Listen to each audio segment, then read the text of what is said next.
صباح الخير. الحقيقة ان لو في واحد اعمى بيتحرك في طريق هو حافظها بيمشي فيها كويس، لكن لو الطريق دي جديدة عليه ممكن يتخبط ويقع وتبقى الحالة بتاعته صعبة قوي. يمكن لو انت زي كده او انا زي كده او انتي بنتحرك في طريق حافظينها وعارفينها وبقينا مدركينها جدا، حافظين الحوادات، حافظين الطلعات والنزلات، فبنتحرك واحنا حافظين. بس كل حاجة جديدة بتيجي قدامنا بنكتشف ان احنا اعمى. لو انت في حيرة الوقت ده، الرب ليه كلام خاص جدا ليك. بيقول في أشعياء أصحاح 42: أسير العمي في طريق لم يعرفوها. صدقني، استقبل الإعلان ده.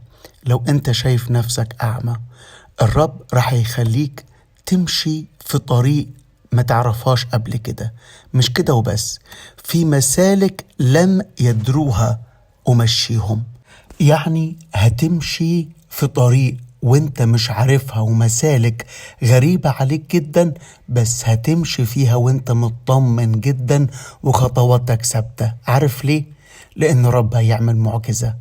يقول كده: أجعل الظلمة أمامهم نورا. أيوة، نورا. هتنور، صدقني هتنور. مش هتمشي وانت متخبط، مش هتمشي وانت خايف أو مش شايف، لكن يجعل الظلمة نورا. استقبل معايا الكلمات دي واعلنها في اسم الرب يسوع. الوقت اللي جاي مش هكون مش شايف، لكن عيني هتشوف.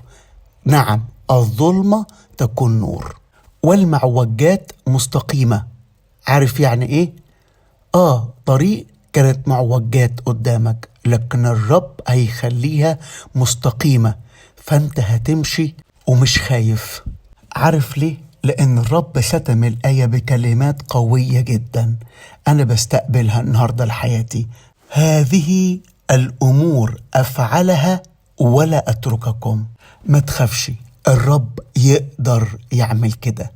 قال كده أيوب: علمت أنك تستطيع كل شيء ولا يعثر عليك أمر.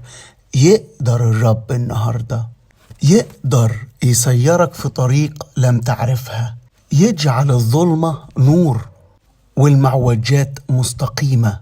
أيوة يقدر. استقبل معايا واعلن في هذا الصباح. قول أمين في اسم الرب يسوع. هللويا. الرب يبارككم.